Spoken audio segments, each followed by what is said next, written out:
right. Hey guys, welcome to Blue Balls. Cheers. Cheers. What's Cheers, up? Cheers, cheers, cheers. We have First ever Lau, Blue Balls. Chef Lau, and we have sports psychologist and ano ba, brand manager, Dax. Coach Lee, Master Lee. Yes. Also, Master Lee just opened ano nga ba yung binuksan mo? A new facility with the basketball court and full-on sports yeah. complex. Inspire Sports Academy in Laguna. With Coach Lee, it's not just physical, Laguna, layo ah. mental, di ba? Mental. Pero si Chef Lau, he's mental. It's all mental. He's mental. I'm mental. So, just to introduce why we're here, kasi magka-classmates kami nitong mga kolokoy na to. Yes, high school. Yeah, we're all high school Ateneo. classmates. So, I was the smart guy, and then, I don't know, these two guys.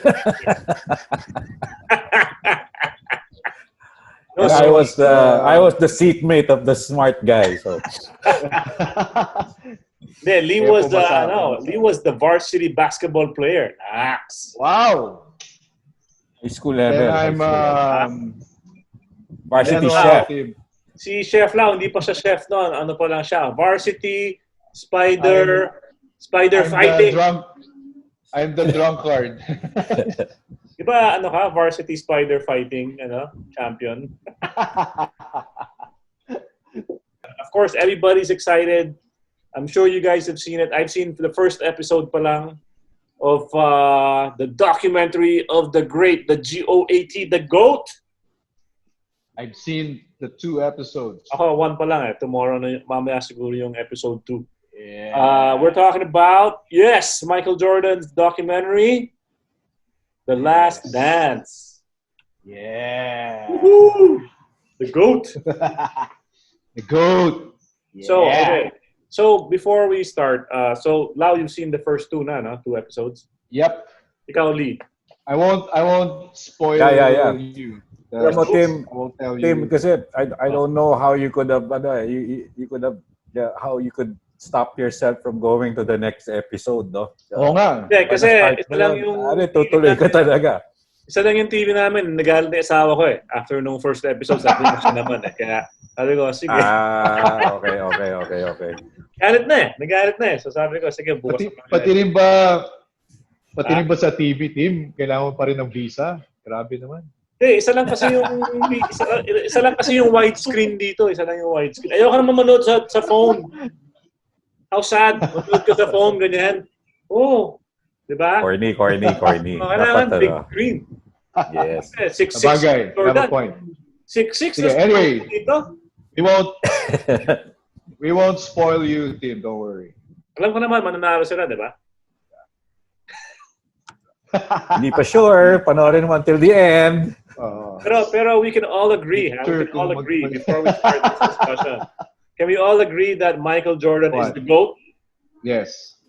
Agree? Yeah, I would say I would agree. Oh yeah, of course. Oh, I'm pretty sure. Number 1. Ang daming comments na ganyan.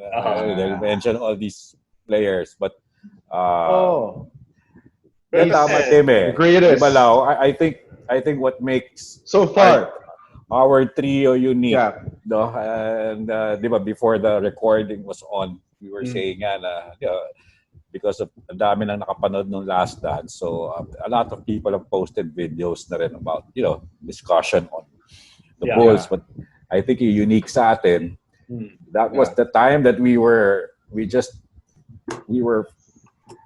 when they first won their first title, diba? Yeah. We were graduating. We were graduating from high school. So 91 yun eh. This is their first title. First title nila. The Last Dance kasi first their batch of 3. First batch of 3. Yes, the first of their first 3-peat yun eh. So all the way through college. First 3. Yes. Depending on which side ka, no?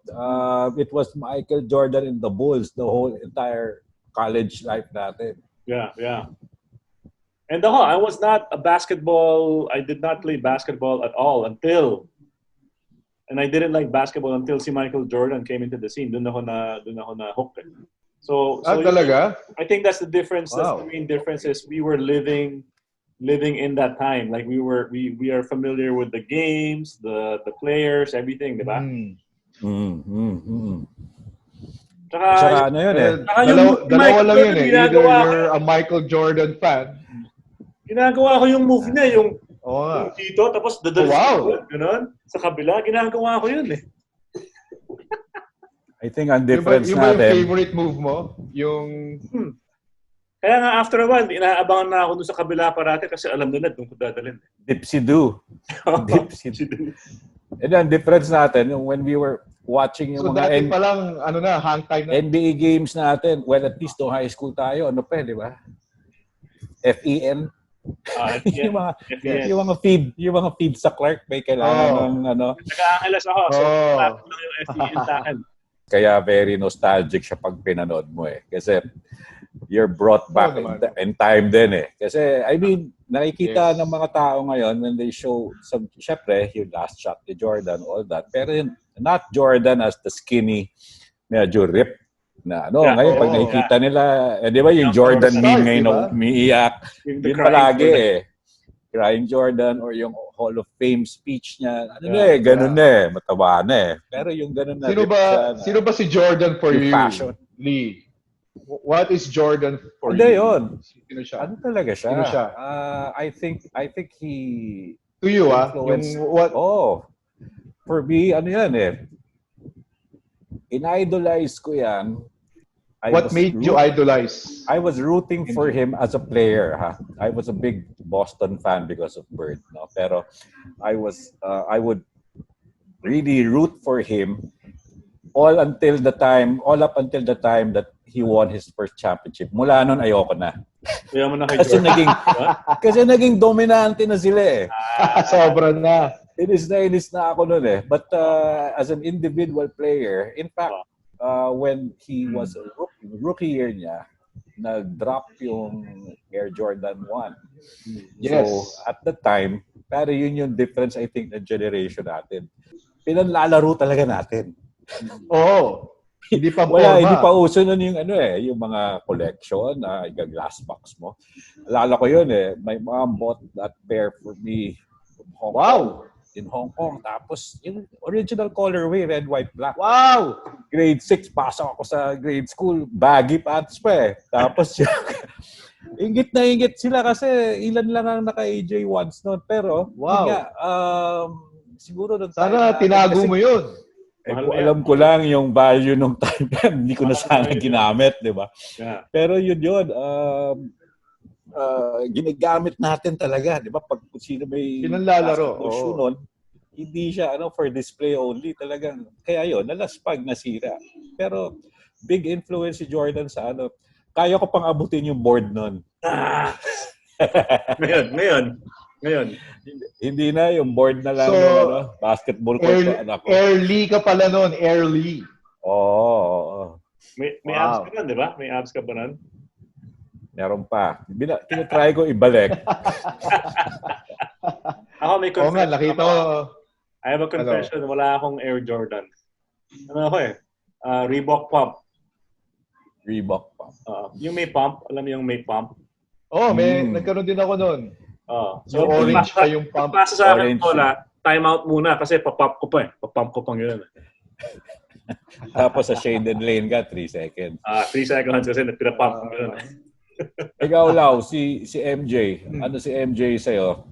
By the way, yung mga nanonood dito, si Chef Lau is a big Warriors fan. As obviously, as shown in his sando, as we would call it back then. Well, ngayon Warriors fan ako, but before talagang diehard Chicago Bulls. Ako rin. And of course, the reason behind that, syempre, si Yan. Diba? And, alam mo ba, eto, totoo to ka-birthday ko si Michael Jordan. Yeah. February 17, pareho kami. Saka si Ann Curtis. Okay na lang. Feb, Feb 17 kami pareho. Well, other than that, syempre, when we were growing up, PBA tayo, di ba? Idol ko sa PBA noon, si Jaworski, Yak. sila Fernandez. Oh, yun. Okay, yun. Diba? Eh, bigla na lang, syempre, makakapanood ko ng NBA. Pero, ano lang yun, rarely lang yun. Syempre, pakita nila yun. Once a month mo lang siguro makakapanood ng NBA. Para, of course, ibang-iba, di ba? Kasi, una-una, ginagawa sa NBA, sobrang layo sa ginagawa ng PBA, di ba? Yung mga dunks and whatever athleticism na nakikita mo. And, nung napanood ko si Jordan noon, talagang, wow, parang, he was, kung ano yung ginagawa niya, siya lang nakakagawa nung time niya. You can't help but idolize a player like that, di ba? Yeah. Kahit sabihin natin, you're not a Bulls fan like sinabi ni Lee, di ba? Lee was a Boston Celtics fan. Mas idol nga niya si Bird eh. Pero puta, pwede ba magmura? Okay na ba magmura? Okay lang. Brief na lang yan. Kasi si Jordan, siyempre, nagmura doon sa documentary eh. Oo nga pala, no? So, pwede rin. Maaliw kay Michael Jordan at i-idol sa Michael Jordan. And after that, sabi ko, Bulls na ako noon. Actually, pinapanood ko sila, hindi yung rookie year niya kasi 84 ba yun? 85? 84, 85. Oh. Napanood ko na si Jordan, siguro 88 na siguro, 87, 88. Yun na yung mga panata nila ng Pistons, di ba? Na palagi silang talo. Ginugulpi sila ng bad boys. Ginugulpi si Jordan, di ba? I was rooting for Jordan, no, not the Detroit Pistons, but parang naiinis ako doon kina Bill Laimbeer eh. Pucha. Bad boys. Alam mo ba noong time na yun? Alam mo ba, Lau, noong time na yun? Di ba nga, Bird fan ako. By the time nag-88 kasi, pagaling na si Jordan talaga. As in, nagiging unstoppable na. So, natutuwa ako na hindi sila makalusot sa Detroit kasi sure ako, Boston mag-i-Eastern Final. Tama. Kaya, tuwa camping-camping ako sa Detroit doon. Sige, upakan nyo yan. Para di nyo kalaban si Jordan. Kasi alam ko kaya ng Boston ng Detroit eh. So, si Jordan, di mo alam, pag playoffs, wild eh. Grabe, no? Yung, ilang points ba yun? Yung second game nila, di ba? Sa playoffs. Anong favorite move nyo ni MJ? Jordan? Oh, wow. Well, sinabi na ni Tim. During the game or yung dunk niya? Any. Ako yung favorite ko during the game, yung dipsy-do niya, yung tapos ni-reverse. Ginaganon niya. Sa kabila. Ang dami niyang gano'n, no? Alam mo ba, Tim, sino yung ginaya niya doon? Sa move na yun? Ako. Alam mo kung sino yung idol niya? Sino? Short. And si Dr. J. Nalala mo yung isang kamay? Yung gano'n? Pero sa kanya, mas malayo yung take-off. At saka dalawang kamay. Dalawang kamay. Gano'n siya eh. Si Dr. J, isang kamay lang na gano'n eh. Siya, dalawang kamay na gano'n. Alam mo, wala nang gumagawa ng ganong move ngayon, ha? Pansin ko. Nakikita mo ba kayong gumagawa nun ngayon? Balik natin. No? Petition to. Gawin natin Hashtag dipsy-do. Hashtag bring back the dipsy-do. Ikaw, Lee, ano yung favorite move mo? Ang gusto ko noon, kasi ngayon, ang palaging sasabihin nila yung fall away niya eh. Pero nung matanda na yun eh. After part of his career na niya dinevelop yung fall away. Hindi na siya as athletic noon, di ba? Hindi, alam mo, gusto ko sa kanya noon. Siyempre, bukod doon sa sinabi ni Tim, yun. Ang daming na-inspire noon eh, yung gano'n na reverse. Di ba sa PBA, sila Alvarez, sila Lastimosa, lahat gumawa gano'n. Ginawa ni si Samboy Lim. Sila Meneses, Samboy, di ba? Di ba, lahat gano'n eh. Ako bukod doon, obviously, yun din eh. Pero yung favorite? Hindi flashy, pero yung mga pull-up niya, na ang tagal na sa ere. Yung niya lahat Yung mga puro in antay between. niya buwabala. In between game lang niya, yung konting first step, tapos aangat siya, sasabay yung depensa, may iwan siya, buwababa. Depensa siya, tutok pa rin. Pababa na, tapos sure ball eh. Di ba? Yeah. Oo. Wala siya outside masyado. Hindi siya masyado outside. Wala pa. Nung later na yun eh. Pero ako, etong shot, hindi ko talaga makakalimutan doon. Ever. And in fact, feeling ko, wala pa nakagawang shot na yon kahit sa present time natin. Do you remember the shot na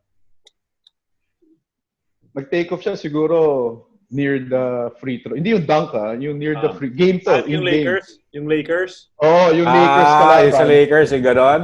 Tapos nag-take off siya, nag-pump siya ng 2 beses, tapos pin-up niyang pababang gano'n, tapos kinaliwa niya bigla sa kabilang side.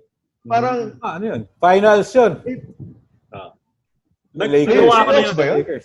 Nagawa ko na yun, Lau. Nagawa ko na yun. Hindi lang pumasok. Ulul, nagawa. Pumasok. Hindi, ginawa ko. Hindi pumasok. Hindi naman sinabing pinapumasok eh. Parang 5 yata yung pump. Sinupalpal ni Mike Bulan. Parang bilang ko ilan yung pump. Para yung una niya, hindi talaga pump. Sa college courts. Sinupalpal ni Mike Bulan. Nalang kayang Mike Bulan na yan. Ayan, binring up kanina dun sa Viber group. Tapos yung tapal pa ni Brother Mike, nakatayo siya. Tapos, hindi ko nakalimutan yung shot na yun. Pero tama lang yun.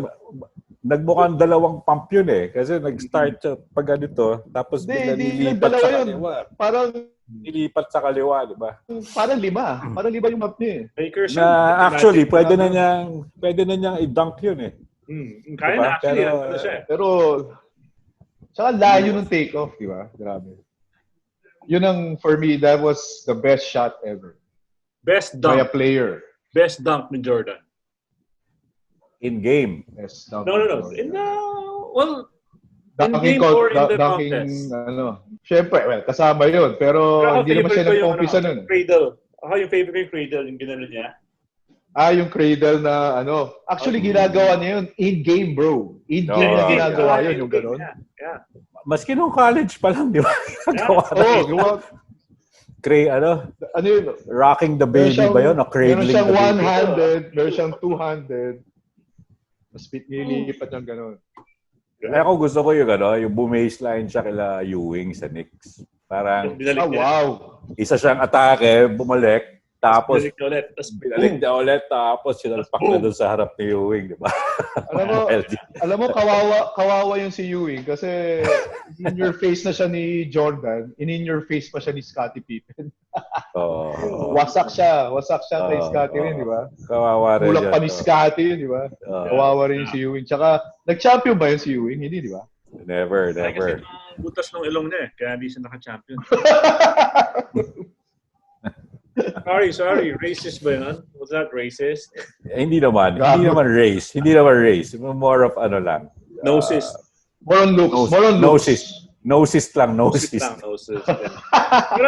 Pero napansin nyo ba dun sa documentary, yung eyes ni Jordan, panay red? Naka-juice yun eh. Parang bloodshot, no? Parang red parati yung niya, no? Yung eyes niya. Alam mo yun, Tim. Alam yun. Wholesome tong show na to. Wholesome. So yung mga moves na yun, na paano ka na-influence in high school? Ginagaya mo ba yun nung high school? Like, ikaw, Lee? Oo naman.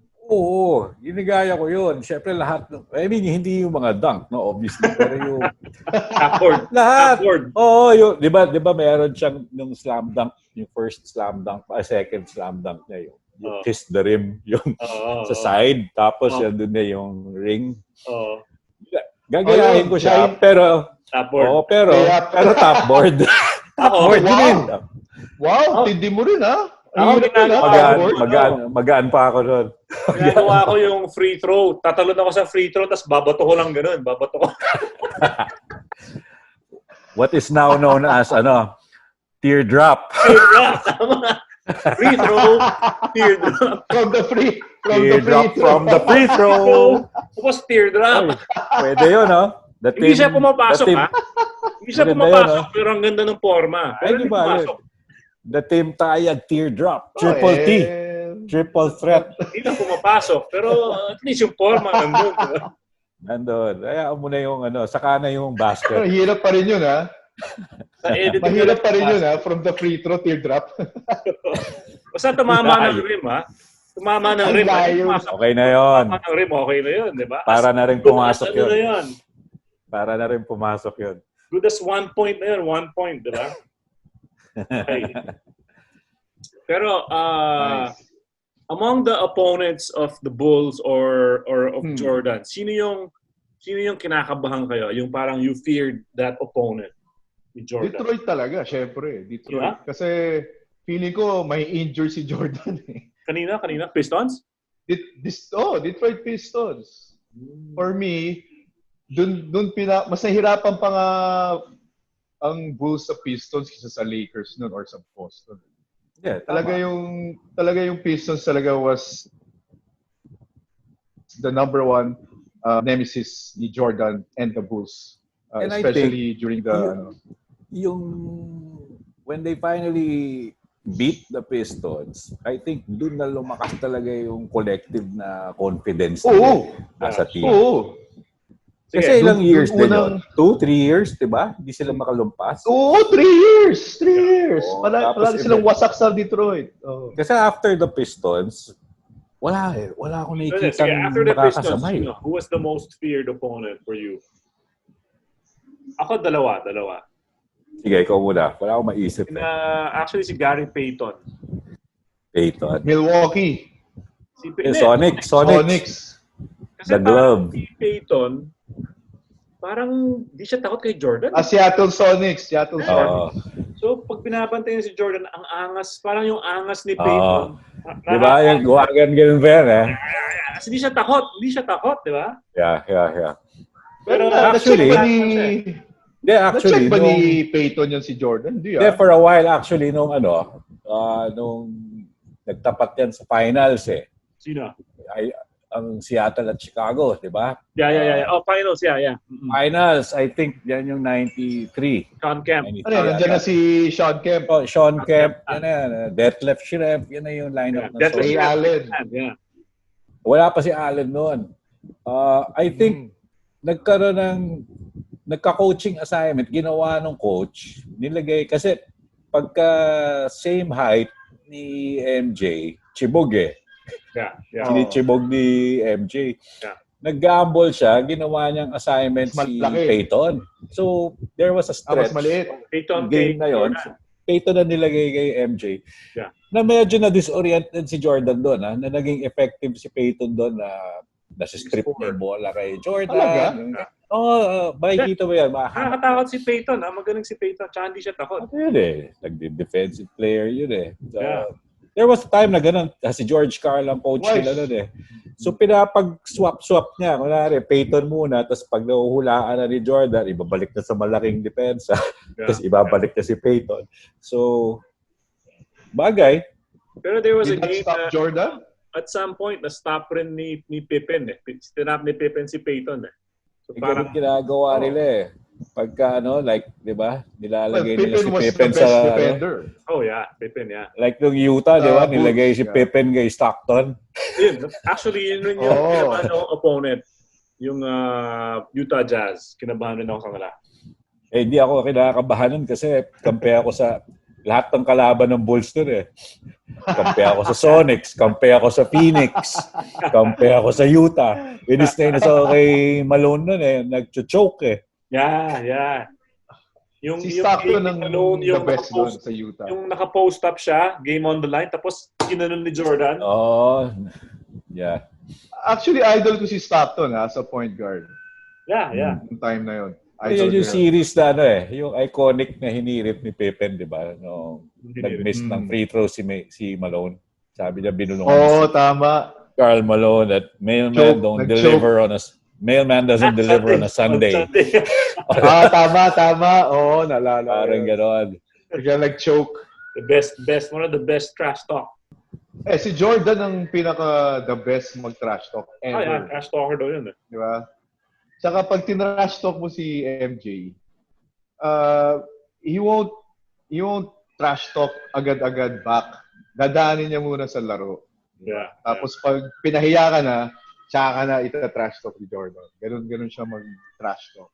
Sino yung player? There was a player na was guarding Jordan before, and then sabi ng player, Jordan was like going, every time he'd make a shot, he'd say 38, tapos he'll make another shot, 36, that's make another shot, 34. That's he realized he was counting back.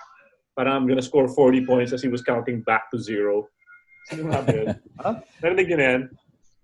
Si Stackhouse ba yan? Stackhouse? Puto ko na eh. Basta may isang NBA player kinakwento niya yung trash talking ni Jordan eh. Ganun daw siya mag-trash talk eh. Parang 36, tapos pag-shoot na ulit, 34. Tapos kina-countdown niya yung points. Hanggang mag-40 siya. Oo. Hindi. Yeah, sabi niya, I'm gonna score 40. So, start siya 40. Countdown siya. Oo. Pero in the first episode of The Last Dance, napansin ko parang si Jerry, kasi I knew Jerry Krause as just a name. He was the GM. Yes. Kasi ano pala yun, no? Parang there was a conflict pala there, no? Ongoing. Actually, yun ang na-highlight. Yeah. Diyan sa, ongoing theme yan sa episode 2 rin. Na may issues with management. Wag mo na ikwento. Yun lang. Yun yung medyo litaw eh. Diba? Na aside from yung mga nangyari kay Jordan, kasi alam naman natin more or less na yung mga career highlights ni Jordan eh. Pero yun, yung back office. Ang lead pala ni Jerry Krause. Pero parang kawawa rin siya. Kawawa rin si Jerry Krause. Parang binubuli siya eh. Before we went on the show, tamang-tama, may nakita ako link on an article na parang ang point lang ng article is, madaming maling ginawa rin si Krause. Sana nga he could have said his side, no? Kasi namatay na si Krause nung 2 years ago. Patay na siya? Pero walang makakadeny, siya pa rin yung nagbuo ng team na yun. Siya yung architect of the dynasty. Yes. Ang na-inherit lang na talaga si Jordan. Siya nagpasok kay Phil Jackson. Siya nag-make ng trade for Scottie Pippen. Horace Grant. Totoo naman yun. I mean, siya naman talaga din yun. So, totoo naman yun. Diba? Big credit na naman talaga dapat. He formed the dynasty and he destroyed the dynasty as well. Diba? Yun lang yun. The way he ended it lang, diba? Baka ibang gagawin natin. Maybe 1 more year or... Pero ito yung tanong ko sa iyo, Lee. Yeah.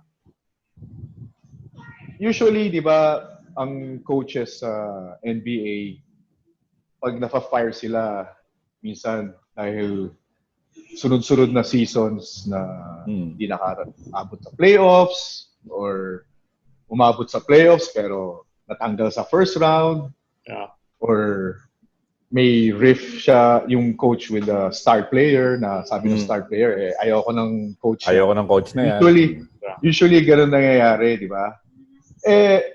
Ito ngayon yung tanong ko. Bakit tinanggal niya si Phil Jackson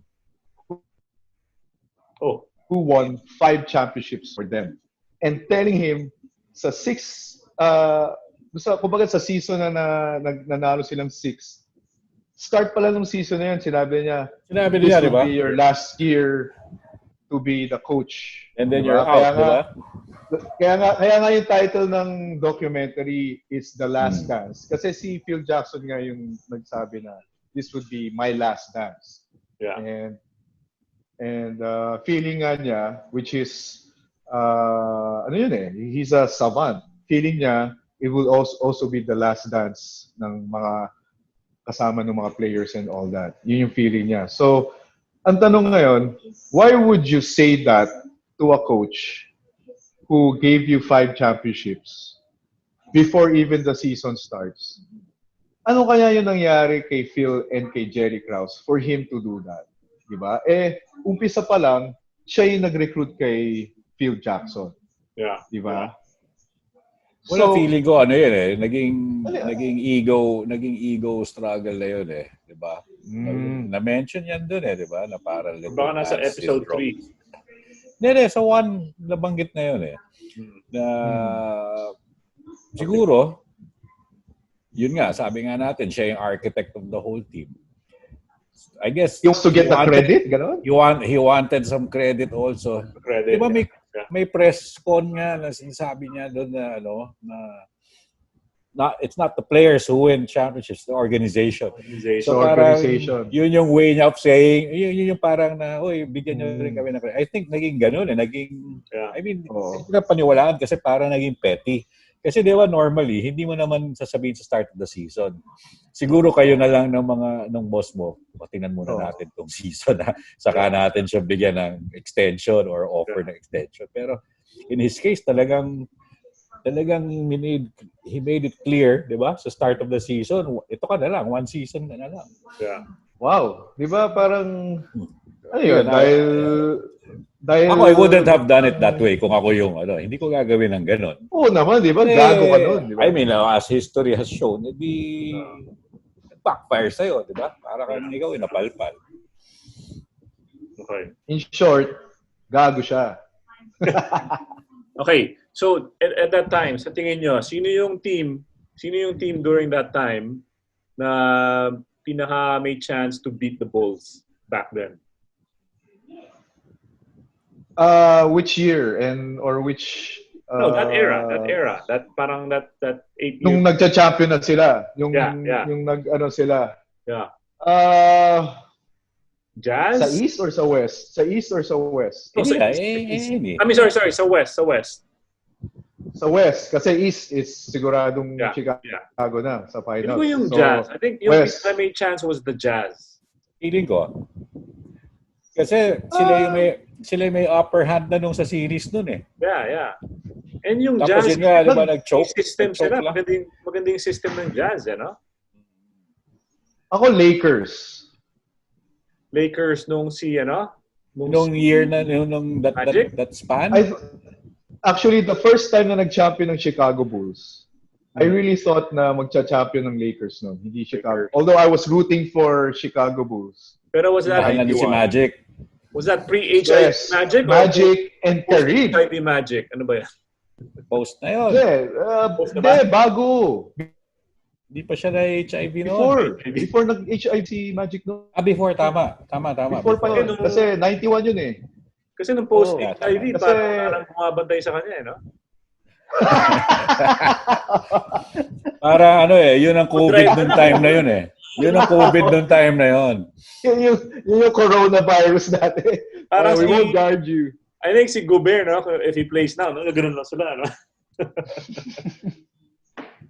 Yeah, I thought Lakers. You think Lakers? Yeah, kasi Magic during that time, even Magic and the Lakers was dominating even the Boston Celtics at the time. Yeah. Diba? That's why napaka-sweet nung first championship ni Jordan with the Bulls. Yeah. Kasi tinalo nila Lakers. And Lakers was unbelievable team nung 91. Isipin mo, si James Worthy, si Magic, si... Although matanda na rin sila noon. Yeah, parang pa-decline na sila. Well, not so old. Si Kareem, medyo may edad na nga talaga. Si Magic, hindi pa. Alam mo kung sino team ang feeling kong could have had a chance. At ito, medyo, baka sabihin nyo may bias, pero talaga. Celtics. No, hindi Celtics. Ateneo of the 90s. Ang dami tayong kaibigan dyan, Si Danny Francisco. Hindi. Si John Jimenez. Pare, Indiana. Indiana. Actually, tama. Yes. Sorry. Ewan ko, kailangan na natin i-Google. Pero I think sila lang ang nakapagpa-Game 7. Sorry. Nalimutan ko pala yung isang player na medyo feared ko na nakakainis. Si Indiana, si Miller. Reggie Miller, nakakainis. Ang galing. Diba? Pwede. Hindi, tsaka yung series nila. Clutch. Kasi, yung mga ibang playoff series kasi ng Bulls. Doon ko nakita si Jordan nagalit. Oo. Nagalit Kasi yung sa team niya. ibang mga... No. yung Kay mga- Reggie Miller, parang na ano siya, di ba? Hindi kasi di ba normally, pagka Bulls, may playoffs, may kalaban sila. Pag pinapanood mo, more or less alam mo na in terms of the flow ng game. Hindi, eventually matatalo din kayo. Ganun. Pero yung series nila against Indiana, Hindi, ano parang... talaga? Oo. Actually, kinabahan Not ng with Indiana. Bulls doon. Yeah. Kaya masakit sa akin yung panalong yun nung nanalo yung Bulls doon. Kasi may magandang stat nun bago nagsimula yung Game 7. Siyempre, home court Chicago. Kaninong streak daw ang mga break? Kasi si Bird and Jordan, at that time, hindi pa daw natatalo ng Game 7 pareho. So parang interesting stat nila bago nag-tip off. Talaga? Sino ang makakaunang loss sa Game 7? So syempre ako, although syempre iba naman yun kasi coach siya doon. Ito yung Game 7. Yeah. Game 7. Tapos yun, nanalo ang Bulls na nun Yan, lakas ng team na nun. Yan yung, sila coach na yan Sino ba yung coach ng Indiana nun? Larry Bird. Bird, diba? Si Bird na yun. Kaya nga sinasabi ko sa iyo bias. Pero talaga? Yun yung time na, yun yung stat na lumabas doon alam mo yun, bago mag-tip off. Yeah. Parang they were saying, whose streak is gonna be broken tonight. Both of these guys have never lost a Game 7. Alam mo, naalala ko yung Game 6 noon, Lee. Talo na yung Indiana noon. Down 3 points na sila noon. Game 6. Tapos may mga 4-5 seconds to go. Naalala ko yun. Tinulak ni Reggie Miller si Jordan. Tumakbo siya sa tres. Tapos tinira niya. Pasok overtime. Tapos nanalo pa yung Pacers to force sa Game 7. Overtime ba yun o yun na yun? Hindi, overtime. Nakita ko yan. Tapos force sa Game 7. Yeah. Okay, Feeling ko yung may realistic chance Sorry, ano ba yung time na? Actually. 40, di ba 45 minutes lang tong Nag-extend may nag-pop up. In-extend mo? Hindi. The host was given unlimited minutes. Nagre-record pa rin tayo. Yeah, recording still. Sige, so siguro wrap up natin ng 5 minutes kasi baka maputol. Sige. Okay, so next question, pang wrap up natin to. In today's rules, in today's NBA rules. NBA rules today, Chicago Bulls versus Warriors, Rules Teka, today. Ano mo ng Warriors? Itong Warriors of this season Warriors bago today. nag-end. Kasi wala si Durant.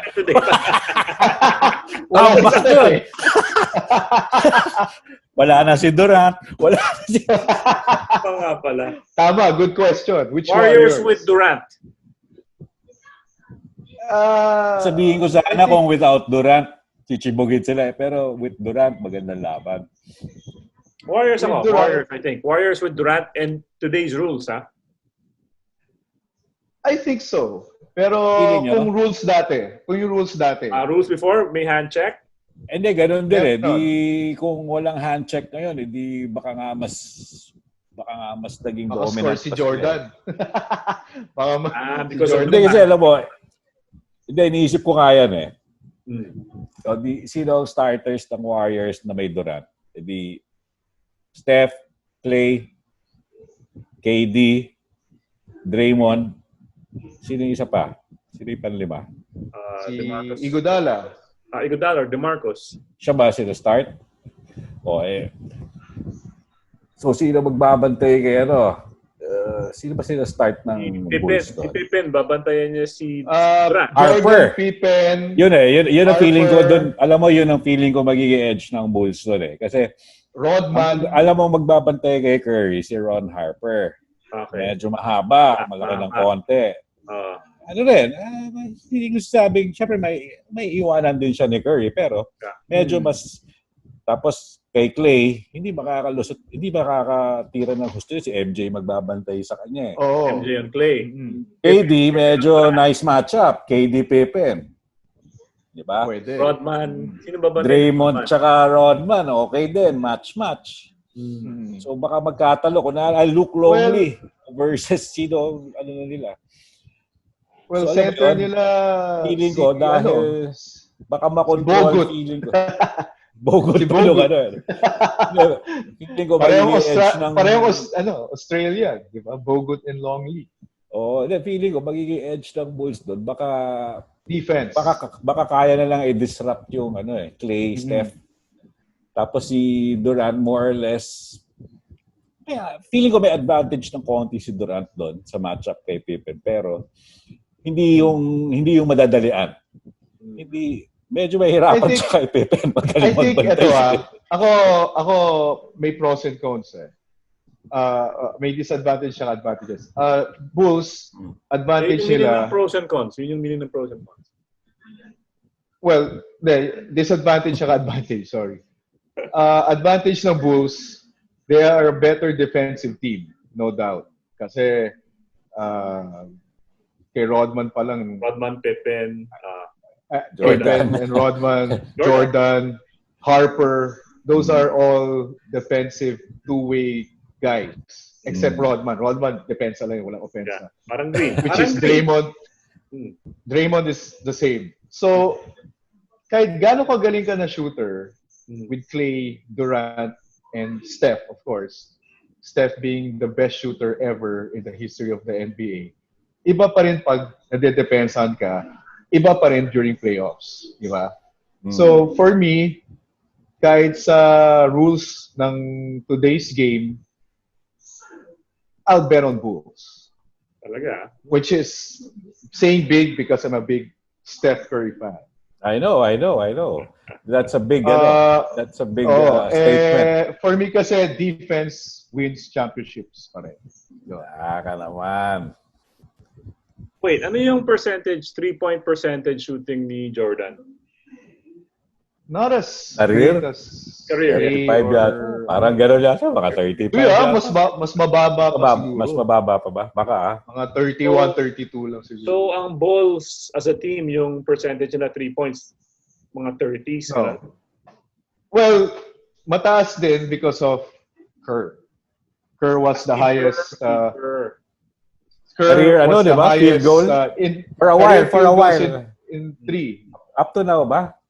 Up to now, si Steve Kerr ang pinaka-highest feeling ko ano yan. Hindi, ang magandang ano na lang dyan, imbis na pag-usapan yung Bulls Warriors in a 1-game matchup, in a 7-game series, feeling ko, mananalo ang Bulls 4-2. Parang ganon. Kasi hindi mo maiiwasan na may 1 or 2 games na napuputok sila Curry. Yes. Mga half court na sila Clay, maski anong Oo naman. Mangyayari yun. Pero I mean, magiging 7. Series, ako 4-3. Game 7.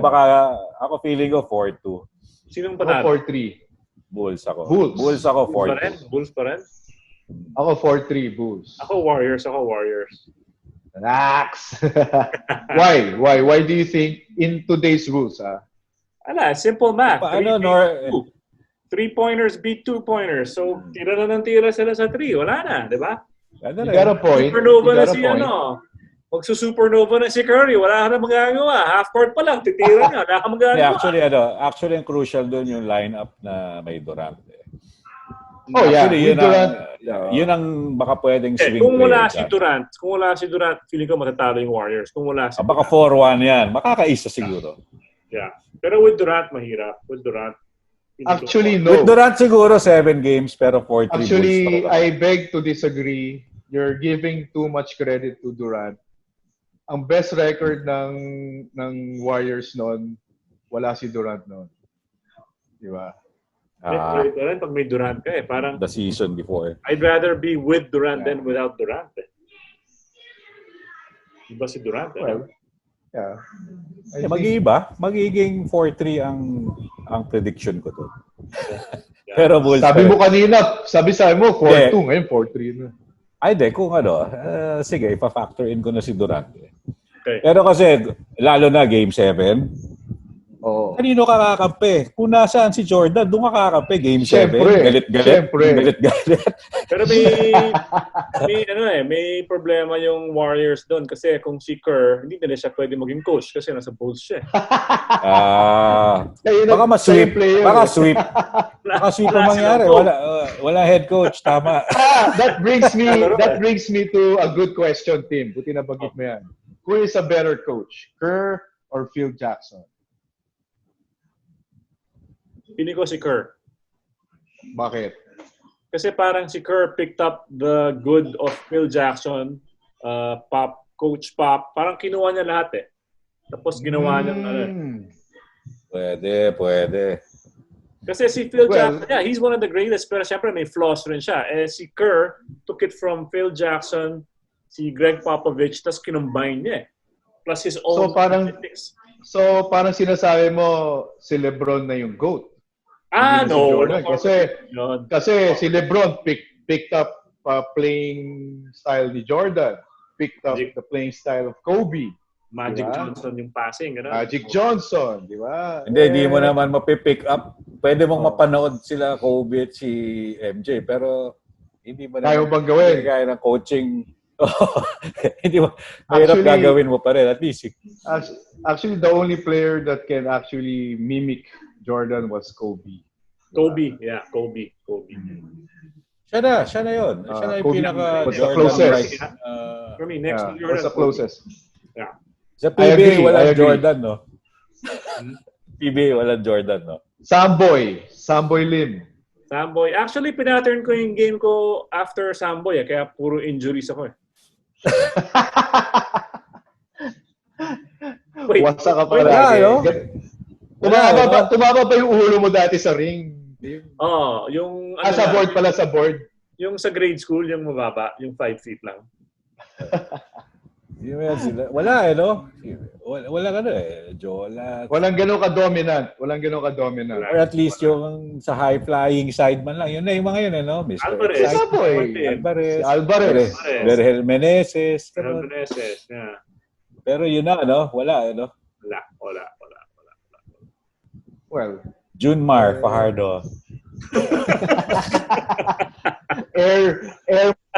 Junmar. Fajardo. I mean, magaling naman si Junmar. Most MVP siya, pero I mean. Oo naman.